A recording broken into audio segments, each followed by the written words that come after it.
Avatar fans, we're just 1 month away from the live action series on Netflix, and I cannot wait to feast my eyes on this series. Now, listen, we don't got too much to go off of after the trailer and some first look images, but today we're going to talk about some new posters and details for one of your favorite characters. And it's not Cabbage Man. Sorry.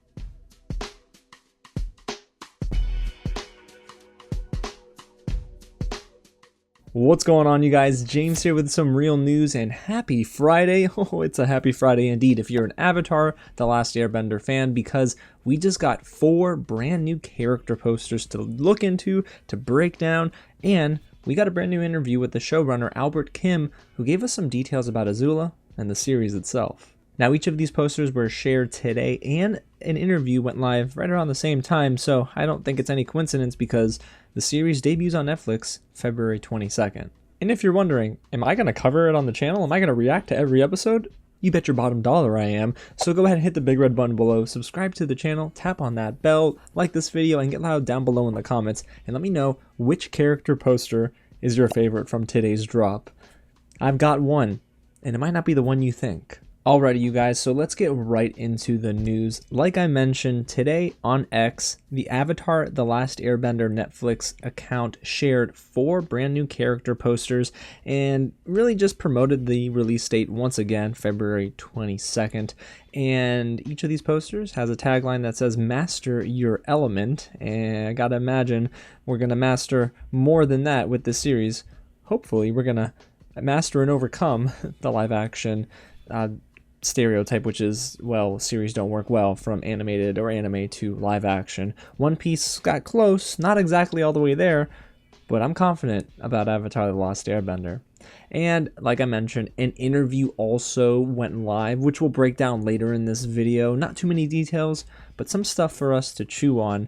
However, right now, let's get into all 4 posters that feature Aang, Katara, Sokka, and Prince Zuko himself.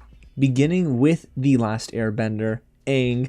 Oh my goodness, first of all, Gordon Cormier is crushing it already. I can't wait to actually hear more dialogue with him and the interactions with his co-stars, but I love this poster. Honestly, it seems very similar to a poster that we previously got where Aang's back was turned to us, and you can see that the Southern Air Temple was in the background in that poster, and it seems like it's in the background in this poster as well, which makes a lot of sense. And I do have to imagine that Aang, Katara, and Sokka will be visiting the Southern Air Temple in Season 1. And this next detail is very minor, trust me, and maybe it's me thinking way too far in advance here, but I was kind of hoping that this live action series would actually use great martial arts choreography and actual martial arts, not just, you know, throwing hands and people throwing stuff in the air, and sure, that's cool, but hand to hand, I wanted it to be more martial arts. And if you notice, Gordon Cormier's pose here, he's doing something cool with his hand, first of all,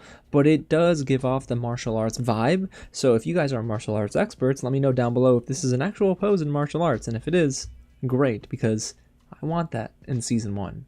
Alrighty, so now let's move on to Katara, played by Kiawentiio, and oh my goodness, let me tell y'all, Katara is my favorite character in the original series, and here, I'm telling you, Kiawentiio's doing this character justice. The outfit is great, but it just seems like she's really buying into the role more and more.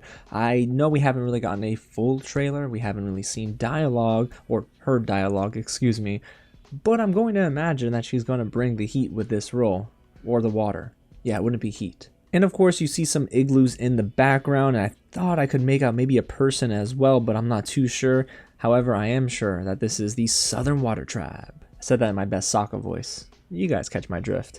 But yeah, there's no doubt in my mind this is the Southern Water Tribe, and I'm excited because I'd imagine this is probably going to be very early in Book 1 or Season 1 of the live action series. I don't know if we'll see the Southern Water Tribe again, but who knows? I mean, they're going to take a little bit of a departure from the original series, at least from what we've heard. And now it's time to talk about Sokka, and let me tell you that boomerang is in full effect. It looks great. I do love that Ian Ousley looks the part and sounds the part for all intents and purposes. I don't know exactly where he's at though, and maybe I'm going to take a guess here. Kyoshi Island? Possibly? Right? I don't know, or maybe that village where they were fighting the panda spirit. Oh gosh, why does the name escape me right now? But yeah, I don't necessarily know if that's where they're at. But this photo is cool. This poster is cool. It just, as a fan, you just love to see Sokka and just throwing the boomerang, right? Yeah. Alrighty, so now let's move on to Prince Zuko, who has, in my opinion, the coolest poster of the four. Yeah, he might not be my favorite character. He's a great character. But Katara, like I mentioned, is my favorite. The thing is, Dallas Liu looks amazing here, and this outfit is aces. Look at the costume details here, you guys. I believe this is probably the most full look we got at Prince Zuko in his traditional Fire Nation attire. And he looks the part. The thing is, where is he? That's my question, because I'd imagine he's probably at the Fire Nation capital, right? Or maybe a town ravished and conquered by the Fire Nation, somewhere in the Fire Islands. I just don't know, and I'm trying to wrap my head around this one. But now that I look at the ground is ravished by flames, so I just don't think that could be the Fire Nation capital. Instead, could it be an Earth Kingdom town, or could it just be the Earth Kingdom in general? Listen, y'all.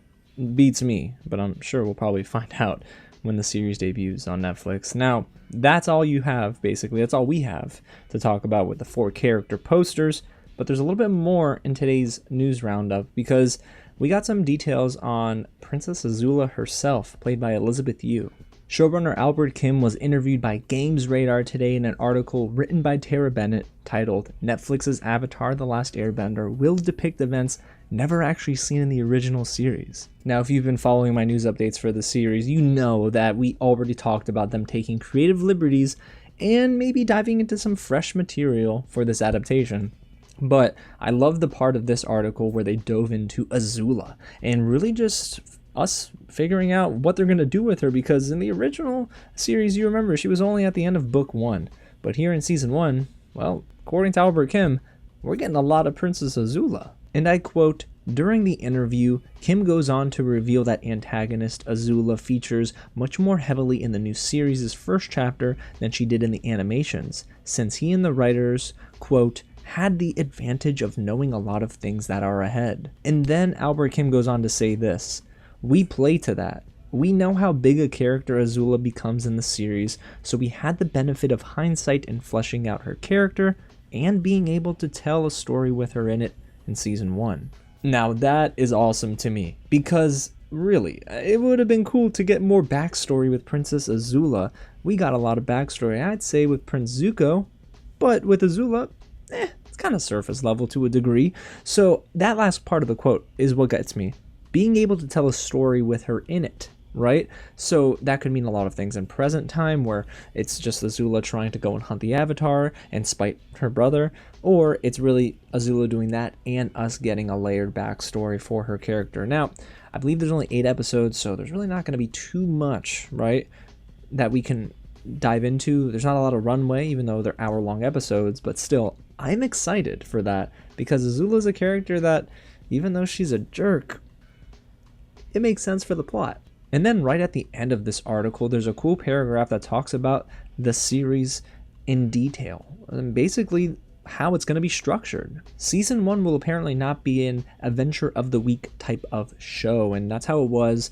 I believe there were, 22 episodes, you guys, in season 1 of Avatar, the original series, and a lot of those episodes could stand on their own. But instead, in this 8-episode live-action series, we're going to get more of a serialized approach, akin to a lot of dramas that we normally see. I mean, when you watch anything, even like One Piece, for example, it was pretty connective in terms of the tissue of the story, and I think that's what's going to happen here with Avatar: The Last Airbender. And I quote, "Elsewhere, Kim explains that the Netflix show will be less Adventure of the Week, which is a format the animated series used in its first season, and more of a serialized drama. Quote, we all know that there were things we wanted to change, but not just for the sake of change. There had to be a reason for the change. As for what that change exactly is, Kim won't elaborate, but fortunately, fans won't have to wait too long to find out." Ho, that's true, y'all. February 22nd is literally right around the corner. A month in 3 days? That's crazy from the time of this recording. So y'all, you're not going to want to miss out. Hit the big red button below. Subscribe to the channel, join the real family, like this video, and let me know in the comments which part of this news roundup gets you most excited? Was it the character posters? Was it the detail that we got about Azula, or maybe some more details we got about the story structure for season 1? Can't wait to have this discussion with you, and I can't believe we're getting all this on a Friday. And I thought I was going to relax today. Not happening. Alrighty, y'all. Again, thanks so much for watching, and I'll catch you at the next screening. Oh boy, let's go Katara.